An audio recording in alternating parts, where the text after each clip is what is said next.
नमस्कार मित्रांनो, कितीही वाईट ग्रह दशा असो, अशक्यही शक्य करतील स्वामी, हा विश्वास ठेवा. नमस्कार मित्रांनो, श्री स्वामी समर्थ. आज स्वामी समर्थ महाराजांचा प्रगट दिन आहे. त्यांची कृपा आपल्यावर सदैव राहावी म्हणून दृढ विश्वास बाळगा आणि स्वामी कृपेचा अनुभव कसा येतो हे जाणून घ्या. फक्त याच जन्मात नाही तर अनेक जन्मातून मनुष्य जन्म हा प्रवास करत असतो. जन्मजन्मेच्या फेऱ्यातून मुक्ती मिळते जेव्हा मोक्षाची प्रवेशद्वारे उघडतात. मागील जन्माच्या कर्माचा हिशोब या जन्मात आणि या जन्मातील कर्मांचा हिशोब पुढील जन्मात, असे हे चक्र फिरत असते. पुनरपी जननम पुनरपी मरणम असे म्हटलेच आहे.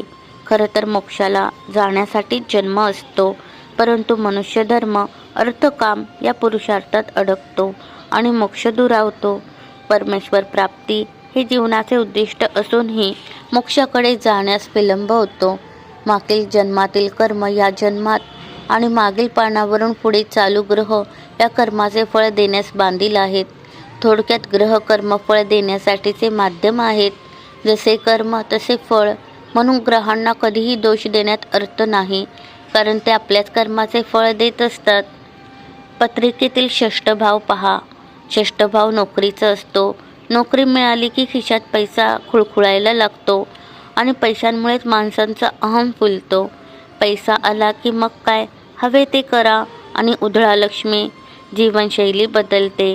कधीही काहीही खावे प्यावे, मग त्या गरजा पूर्ण करण्यासाठी अधिक पैसा, अजून पैसा, मग त्यासाठी घड्याळाच्या काट्यावर असणारे जीवन आणि मग त्यातून निर्माण होणाऱ्या असंख्य चिंता विवंचना, या सगळ्याचा शेवट होतो एखाद्या दीर्घ आजारात.